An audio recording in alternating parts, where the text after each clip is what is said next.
मार्ग शीर्ष का पावन काल, भगवत भक्ति अनमोल, ध्यान धरे नारायण का, मन हो निर्मल शीतल बोल। हरे कृष्णा। आप सभी का दिन शुभ और मंगलमय हो। आज आप सुनेंगे मार्गशीर्ष मास महात्म्य का तीसरा अध्याय। श्री भगवान देवी लक्ष्मी से कहते हैं, जन स्थान में एक जड़ नामक ब्राह्मण था जो कौशिक वंश में उत्पन्न हुआ था। उसने अपना जातीय धर्म छोड़कर बनिए की वृत्ति में मन लगाया। उसे पराई स्त्रियों के साथ व्यभिचार करने का व्यसन पड़ गया था। वह सदा जुआ खेलता, शराब पीता और शिकार खेलकर जीवों की हिंसा किया करता था। इसी प्रकार उसका समय बीतता था। धन नष्ट हो जाने पर वह व्यापार के लिए बहुत दूर उत्तर दिशा में चला गया। वहां से धन कमाकर घर की ओर लौटा। बहुत दूर तक का रास्ता उसने तय कर लिया था। एक दिन सूर्यास्त हो जाने पर जब दसों दिशाओं में अंधकार फैल गया, तब एक वृक्ष के नीचे उसे लुटेरों ने धर दबाया और शीघ्र ही उसके प्राण ले लिए। उसके धर्म का लोप हो गया था, इसलिए वह बड़ा भयानक प्रेत हुआ। उसका पुत्र बड़ा धर्मात्मा और वेदों का विद्वान था। उसने अब तक पिता के लौट आने की राह देखी। जब वे नहीं आए तब उनका पता लगाने के लिए वह स्वयं भी घर छोड़कर चल दिया। वह प्रतिदिन खोज करता, मगर राहगीरों से पूछने पर भी उसे उनका कुछ समाचार नहीं मिलता था। तदनंतर एक दिन एक मनुष्य से उसकी भेंट हुई जो उसके पिता का सहायक था। उससे सारा हाल जानकर उसने पिता की मृत्यु पर बहुत शोक किया। वह बड़ा बुद्धिमान था। बहुत कुछ सोच विचार कर पिता का पारलौकिक कर्म करने की इच्छा से आवश्यक सामग्री साथ ले उसने काशी जाने का विचार किया। मार्ग में 7-8 मुकाम डालकर वह 9वें दिन उसी वृक्ष के नीचे पहुंचा जहां इसके पिता मारे गए थे। उस स्थान पर उसने संध्या उपासना की और गीता के तीसरे अध्याय का पाठ किया। इसी समय आकाश में बड़ी भयानक आवाज हुई। उसने अपने पिता को भयंकर आकार में देखा। फिर तुरंत ही अपने सामने आकाश में उसे एक सुंदर विमान दिखाई दिया जो महान तेज से व्याप्त था। उसमें अनेकों क्षुद्र घंटिकाएं लगी थी। उसके तेज से समस्त दिशाएं आलोकित हो रही थी। यह दृश्य देखकर उसके चित्त की व्यग्रता दूर हो गई। उसने विमान पर अपने पिता को दिव्य रूप धारण किए विराजमान देखा। उनके शरीर पर पीतांबर शोभा पा रहा था और मुनिजन उनकी स्तुति कर रहे थे। उन्हें देखते ही पुत्र ने प्रणाम किया। तब पिता ने भी उसे आशीर्वाद दिया। तत्पश्चात उसने पिता से यह सारा वृतांत पूछा। उसके उत्तर में पिता ने सब बातें बताकर इस प्रकार कहना आरंभ किया, बेटा, दैववश मेरे निकट गीता के तृतीय अध्याय का पाठ करके तुमने इस शरीर के द्वारा किए हुए दुस्त्यज कर्म बंधन से मुझे छुड़ा दिया। अतः अब घर लौट जाओ, क्योंकि जिसके लिए तुम काशी जा रहे थे वह प्रयोजन इस समय तृतीय अध्याय के पाठ से ही सिद्ध हो गया है। पिता के यो कहने पर पुत्र ने पूछा, तात, मेरे हित का उपदेश दीजिए तथा और कोई कार्य जो मेरे लिए करने योग्य हो बतलाइए। तब पिता ने उससे कहा, अनग, तुम्हें यही कार्य फिर करना है। मैंने जो कर्म किया है वही मेरे भाई ने भी किया है। इससे वे घोर नरक में पड़े हैं। उनका भी तुम्हें उद्धार करना चाहिए तथा मेरे कुल के और जितने भी लोग नरक में पड़े हैं उन सबका भी तुम्हारे द्वारा उद्धार हो जाना चाहिए। यही मेरा मनोरथ है। बेटा, जिस साधन के द्वारा तुमने मुझे संकट से छुड़ाया है उसी का अनुष्ठान औरों के लिए भी करना उचित है।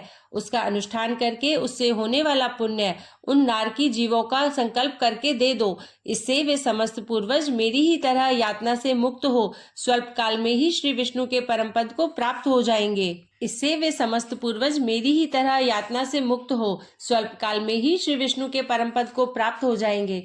पिता का यह संदेश सुनकर पुत्र ने कहा, तात, यदि ऐसी बात है और आपकी भी ऐसी ही रुचि है तो मैं समस्त नारकी जीवों का नरक से उद्धार कर दूंगा। यह सुनकर उसके पिता बोले, बेटा, एवमस्तु, तुम्हारा कल्याण हो। मेरा अत्यंत प्रिय कार्य संपन्न हो गया। इस प्रकार पुत्र को आश्वासन देकर उसके पिता भगवान विष्णु के परम धाम को चले गए। तत्पश्चात वह भी लौटकर जन स्थान में आया और परम सुंदर भगवान श्री कृष्ण के मंदिर में उनके समक्ष बैठकर पिता के आदेश अनुसार गीता के तीसरे अध्याय का पाठ करने लगा। उसने नारकी जीवों का उद्धार करने की इच्छा से गीता पाठ जनित सारा पुण्य संकल्प करके दे दिया। इसी बीच में भगवान विष्णु के दूत यातना भोगने वाले नारकी जीवों को छुड़ाने के लिए यमराज के पास गए। यमराज ने नाना प्रकार के सत्कारों से उनका पूजन किया और कुशल पूछी। वे बोले, धर्मराज, हम लोगों के लिए सब और आनंद ही आनंद है। इस प्रकार सत्कार करके पितृलोक के सम्राट परम बुद्धिमान यम ने विष्णु दूतों से यमलोक में आने का कारण पूछा। तब विष्णु दूतों ने कहा, यमराज, शेष शैया पर शयन करने वाले भगवान विष्णु ने हम लोगों को आपके पास कुछ संदेश देने के लिए भेजा है। भगवान हम लोगों के मुख से आपकी कुशल पूछते हैं और यह आज्ञा देते हैं कि आप नरक में पड़े हुए समस्त प्राणियों को छोड़ दें। अमित तेजस्वी भगवान विष्णु का यह आदेश सुनकर यम ने मस्तक झुकाकर उसे स्वीकार किया और मन ही मन कुछ सोचा। तत्पश्चात मदोन्मत्त नारकी जीवों को नरक से मुक्त देखकर उनके साथ ही वे भगवान विष्णु के वास स्थान को चले। यमराज श्रेष्ठ विमान के द्वारा जहाँ क्षीर सागर है वहां जा पहुंचे। उसके भीतर कोटि कोटि सूर्यों के समान कांतिमान नीलकमल दल के समान श्याम सुंदर लोकनाथ जगत गुरु श्री हरि का उन्होंने दर्शन किया। भगवान का तेज उनकी शैया बने हुए शेषनाग के फणों की मणियों के प्रकाश से दुगुना हो रहा था। वे आनंद युक्त दिखाई दे रहे थे। उनका हृदय प्रसन्नता से परिपूर्ण था। भगवती लक्ष्मी अपनी सरल चितवन से प्रेम पूर्वक उन्हें बार बार निहार रही थी। चारों ओर योगी जन भगवान की सेवा में खड़े थे। उन योगियों की आंखों के तारे ध्यानस्थ होने के कारण निश्चल प्रतीत हो रहे थे। देवराज इंद्र अपने विरोधियों को परास्त करने के उद्देश्य से भगवान की स्तुति कर रहे थे। ब्रह्मा जी के मुख से निकले हुए वेदांत वाक्य मूर्तिमान होकर भगवान के गुणों का गान कर रहे थे। भगवान पूर्णतः संतुष्ट होने के साथ ही समस्त योनियों की ओर से उदासीन प्रतीत होते थे। जीवों में से जिन्होंने योग साधन के द्वारा अधिक पुण्य संचय किया था, उन सबको एक ही साथ वे कृपा दृष्टि से निहार रहे थे। भगवान अपने स्वरूप भूत अखिल चराचर जगत को आनंदपूर्ण दृष्टि से आमोदित कर रहे थे। शेषनाग की प्रभा से उद्भासित एवं सर्वत्र व्यापक दिव्य विग्रह धारण किए नीलकमल के सदृश श्यामवर्ण वाले श्री हरि ऐसे जान पड़ते थे मानो चांदनी से घिरा हुआ आकाश सुशोभित हो रहा हो। इस प्रकार भगवान की झांकी करके यमराज अपनी विशाल बुद्धि के द्वारा उनकी स्तुति करने लगे। यमराज बोले, संपूर्ण जगत का निर्माण करने वाले परमेश्वर, आपका अंतःकरण अत्यंत निर्मल है। आपके मुख से ही वेदों का प्रादुर्भाव हुआ है। आप ही विश्व स्वरूप और इसके विधायक ब्रह्मा है। आपको नमस्कार है। अपने बल और वेग के कारण जो अत्यंत दुर्धर्ष प्रतीत होते हैं, ऐसे दानवेंद्रों का अभिमान चूर्ण करने वाले भगवान विष्णु को नमस्कार है। पालन के समय सत्वमय शरीर धारण करने वाले विश्व के आधारभूत सर्वव्यापी श्री हरि को नमस्कार है। समस्त देहधारियों की पातक राशि को दूर करने वाले परमात्मा को प्रणाम है। जिनके ललाटवर्ती नेत्र के तनिक सा खुलने पर भी आग की लपटें निकलने लगती है, उन रुद्र रूपधारी आप परमेश्वर को नमस्कार है।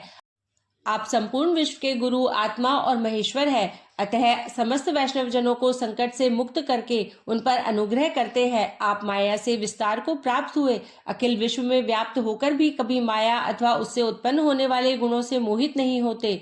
माया तथा माया जनित गुणों के बीच में स्थित होने पर भी आप पर उनमें से किसी का प्रभाव नहीं जान पड़ता। आपकी महिमा का अंत नहीं है, क्योंकि आप असीम हैं। फिर आप वाणी के विषय कैसे हो सकते हैं? अतः मेरा मौन रहना ही उचित है। इस प्रकार स्तुति करके यमराज ने हाथ जोड़कर कहा, जगत गुरु, आपके आदेश से इन जीवों को गुण रहित होने पर भी मैंने छोड़ दिया है। अब मेरे योग्य और जो कार्य हो उसे बताइए।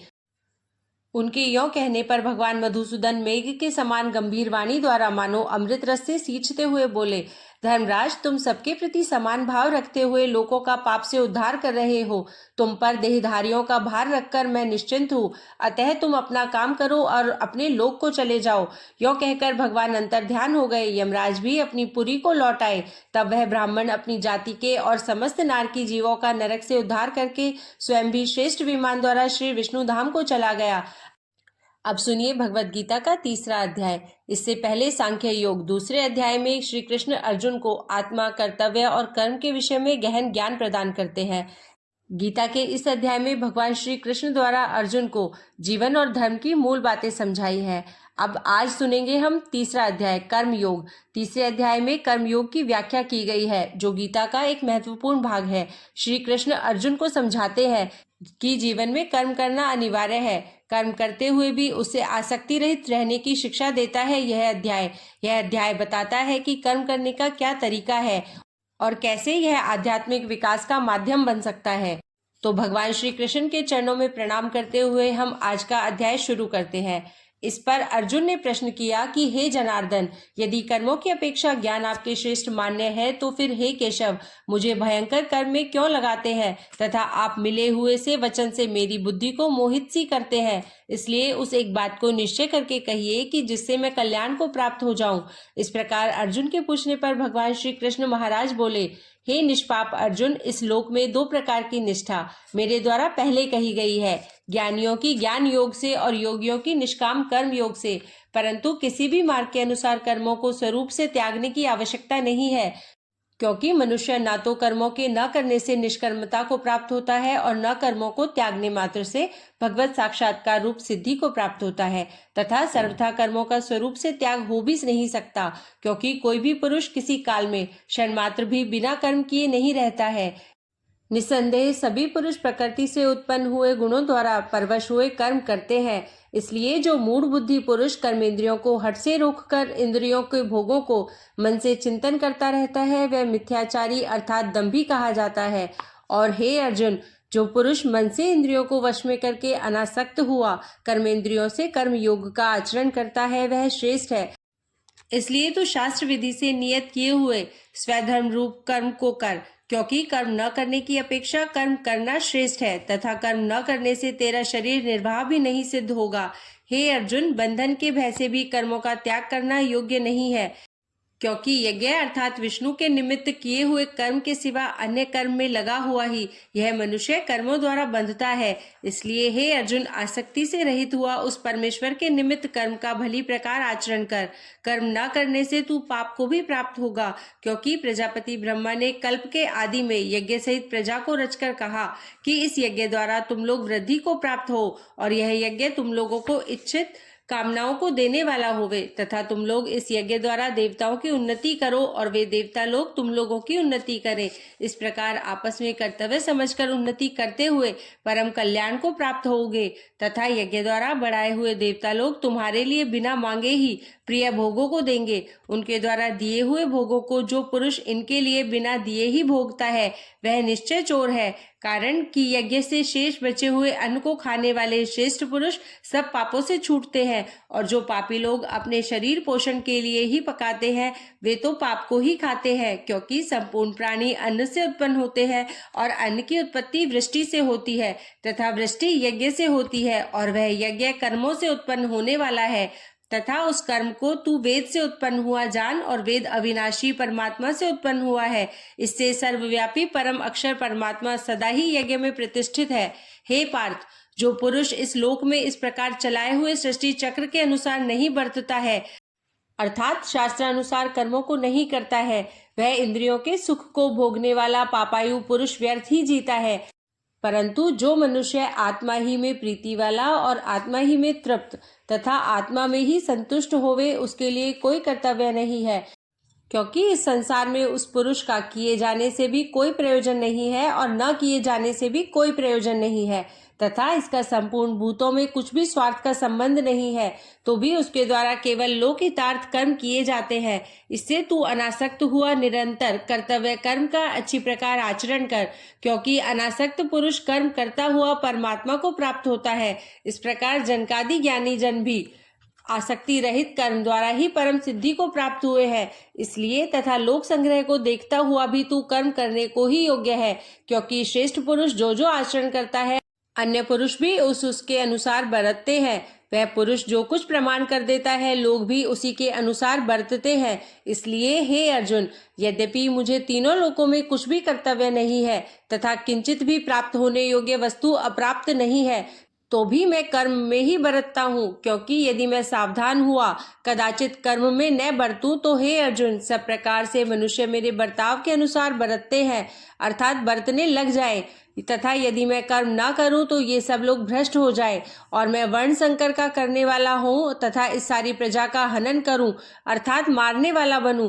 इसलिए हे भारत, कर्म में आसक्त हुए अज्ञानी जन जैसे कर्म करते हैं, वैसे ही अनासक्त हुआ विद्वान भी लोक शिक्षा को चाहता हुआ कर्म करे। ज्ञानी पुरुष को चाहिए कि कर्मों में आसक्ति वाले अज्ञानियों की बुद्धि में भ्रम अर्थात कर्मों में अश्रद्धा उत्पन्न न करे, किंतु स्वयं परमात्मा के स्वरूप में स्थित हुआ और सब कर्मों को अच्छी प्रकार करता हुआ उनसे भी वैसे ही करावे। हे अर्जुन, वास्तव में संपूर्ण कर्म प्रकृति के गुणों द्वारा किए हुए हैं, तो भी अहंकार से मोहित हुए अंतःकरण वाला पुरुष मैं करता हूँ ऐसा मान लेता है। परंतु हे महाबाहो, गुणा विभाग और कर्म विभाग के तत्व को जानने वाला ज्ञानी पुरुष संपूर्ण गुणों में बरतते हैं ऐसे मानकर नहीं आसक्त होता है, और प्रकृति के गुणों से मोहित हुए पुरुष गुण और कर्मों में आसक्त होते हैं। उन अच्छी प्रकार न समझने वाले मूर्खों को अच्छी प्रकार जानने वाला ज्ञानी पुरुष चलायमान न करे। इसलिए हे अर्जुन, तू ध्याननिष्ठ चित्त से संपूर्ण कर्मों को मुझ में समर्पण करके आशा रहित और ममता रहित होकर संताप रहित हुआ युद्ध कर। हे अर्जुन, जो कोई भी मनुष्य दोष बुद्धि से रहित और श्रद्धा से युक्त हुए सदा ही मेरे इस मत के अनुसार बरतते हैं, वे पुरुष संपूर्ण कर्मों से छूट जाते हैं। और जो दोष दृष्टि वाले मूर्ख लोग इस मेरे मत के अनुसार नहीं बरतते हैं, उन संपूर्ण ज्ञानों में मोहित चित्त वालों को तू कल्याण से भ्रष्ट हुए ही जान। क्योंकि सभी प्राणी प्रकृति को प्राप्त होते हैं, अर्थात अपने स्वभाव से परवश हुए कर्म करते हैं। ज्ञानवान भी अपनी प्रकृति के अनुसार चेष्टा करता है, फिर इसमें किसी का हट क्या करेगा। इसलिए मनुष्य को चाहिए कि इंद्रिय के अर्थ में अर्थात सभी इंद्रियों के भोगों में स्थित जो राग और द्वेष है, उन दोनों के वश में नहीं होवे, क्योंकि इसके वे दोनों ही कल्याण मार्ग में विघ्न करने वाले महान शत्रु हैं। इसलिए उन दोनों को जीतकर सावधान हुआ स्वधर्म का आचरण करे, क्योंकि अच्छी प्रकार आचरण किए हुए दूसरे के धर्म से गुण रहित भी अपना धर्म अति उत्तम है। अपने धर्म में मरना भी कल्याणकारक है और दूसरे का धर्म भय को देने वाला है। इस पर अर्जुन ने पूछा कि हे कृष्ण, फिर यह पुरुष बलात् लगाए हुए के सदृश न चाहता हुआ भी किससे प्रेरित हुआ पाप का आचरण करता है।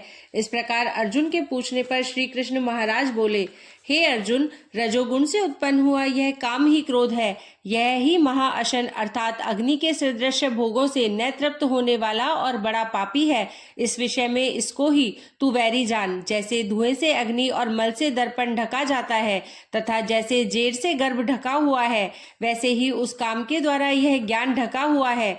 और हे अर्जुन, इस अग्नि सदृश न पूर्ण होने वाले काम रूप ज्ञानियों के नित्य वैरी से ज्ञान ढका हुआ है। इंद्रियां, मन और बुद्धि इस काम के वास स्थान कहे जाते हैं, और यह काम इन मन, बुद्धि और इंद्रियों द्वारा ही ज्ञान को आच्छादित करके इस जीवात्मा को मोहित करता है। इसलिए हे अर्जुन, तू पहले इंद्रियों को वश में करके ज्ञान और विज्ञान के नाश करने वाले इस काम रूपी को निश्चय पूर्वक मार। और यदि तू समझे कि इंद्रियों को रोककर कामरूप वैरी को मारने की मेरी शक्ति नहीं है, तो तेरी यह भूल है, क्योंकि इस शरीर से तो इंद्रियों को पर अर्थात श्रेष्ठ, बलवान और सूक्ष्म कहते हैं, और इंद्रियों से पर मन है, और मन से भी पर बुद्धि है, और जो बुद्धि से भी अत्यंत परे है वह आत्मा है। इस प्रकार बुद्धि से पर अर्थात सूक्ष्म तथा सब प्रकार बलवान और श्रेष्ठ अपनी आत्मा को जानकर और बुद्धि के द्वारा मन को वश में करके, हे महाबाहो, अपनी शक्ति को समझकर इस दुर्जय कामरूप शत्रु को मार। इसी के साथ यह कर्मयोग अध्याय यहीं समाप्त होता है, जिसमें कृष्ण ने कर्म करना अनिवार्य बताया है, परंतु उसे निस्वार्थ भाव से करना चाहिए। अब सुनिए मार्गशीर्ष मास का अध्याय 3। हिंदू पंचांग में यह मास एक विशेष स्थान रखता है। यह माह न केवल धार्मिक अनुष्ठानों का समय है, बल्कि आध्यात्मिक साधना और प्रकृति के साथ जुड़ाव का भी प्रतीक है। इसकी कथा वेदों और पुराणों में वर्णित है, जो इसे दिव्यता और पवित्रता का प्रतीक बनाती है। एक समय की बात है, धरती पर धर्म की स्थापना हेतु भगवान विष्णु ने एक योजना बनाई। देवताओं के राजा इंद्र ने मार्गशीर्ष मास को सबसे पवित्र मास घोषित किया। इंद्र ने कहा, यह मास तप, भक्ति और सत्य के मार्ग पर चलने वालों के लिए वरदान लेकर आएगा। जो इस मास में श्री हरि का स्मरण करेगा, उसे मोक्ष प्राप्त होगा। उसी समय एक साधारण किसान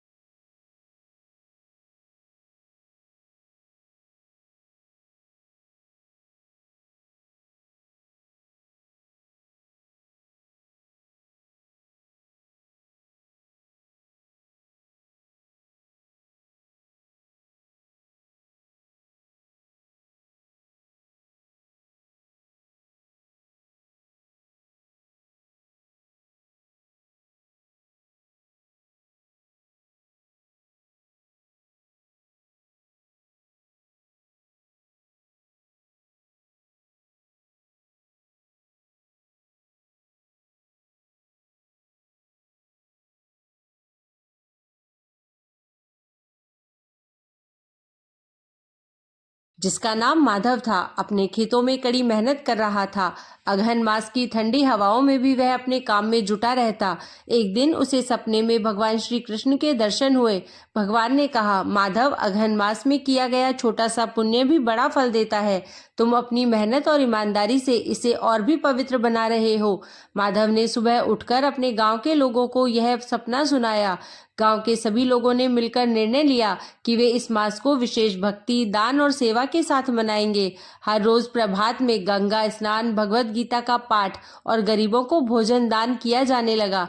अगहन मास में भगवान विष्णु के पूजन का विशेष महत्व है। ऐसा कहा जाता है कि इस मास में श्री कृष्ण ने गीता का उपदेश दिया था, जो जीवन का मार्गदर्शन करने वाला शाश्वत ग्रंथ है। यह मास हमें सिखाता है कि भक्ति, सेवा और सत्य के मार्ग पर चलकर हम अपने जीवन को सार्थक बना सकते हैं। यह मास ईश्वर के करीब आने और अपनी आत्मा को शुद्ध करने का समय है। इसी के साथ यह अध्याय समाप्त हुआ। अध्याय 2 में जानेंगे कि कैसे माधव और उसका गांव इस मास में दिव्य आशीर्वाद पाते हैं। अब सुनिए श्री कृष्ण चालीसा। बंशी शोभित कर मधुर, नील जलद तन श्याम, अरुण अधर जनु बिंब फल, नयन कमल अभिराम, पूर्ण इंद्र अरविंद मुख, पीतांबर शुभ साज, जय मनमोहन मदन छवि, कृष्ण चंद्र महाराज। जय यदुनंदन जय जगवंदन, जय वसुदेव देवकी नंदन, जय यशोदा सुत नंद दुलारे, जय प्रभु भक्तन के दृगतारे।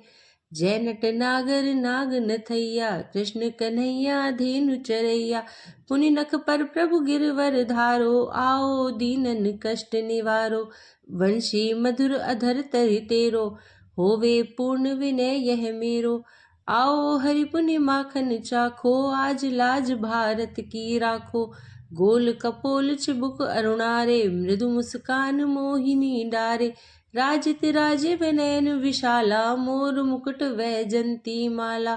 कुंडल श्रवण पीत पट आछे, कटि किंकणी काचनी काछे।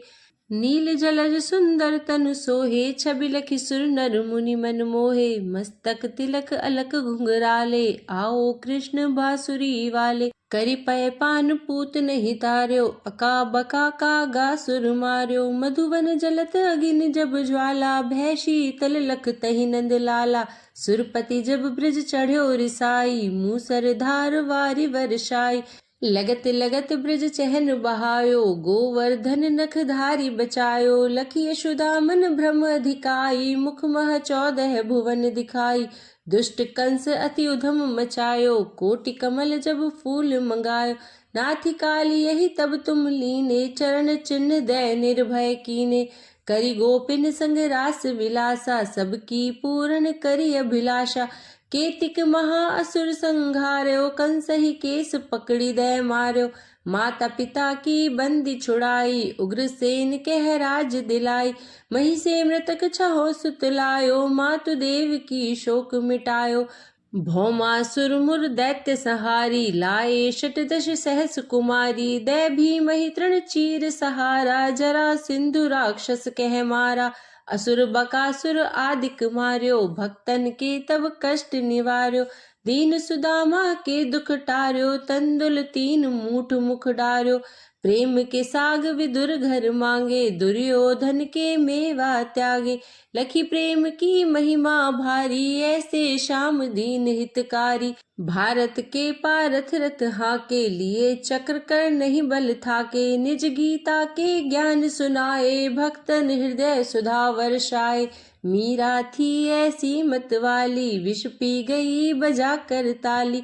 राणा भेजा साप पिटारी, शालिग राम बने बनवारी। निज माया तुम विधि ही दिखायो, उड़ते संशय सकल मिटायो। तब शत निंदा करी तत्काला, जीवन मुक्त भयो शिशुपाला। जब ही द्रौपदी टेर लगाई, दीनानाथ लाज अब जाई। तुरत ही वसन बने नंद लाला, बड़े चीर भय अरि मुँह काला।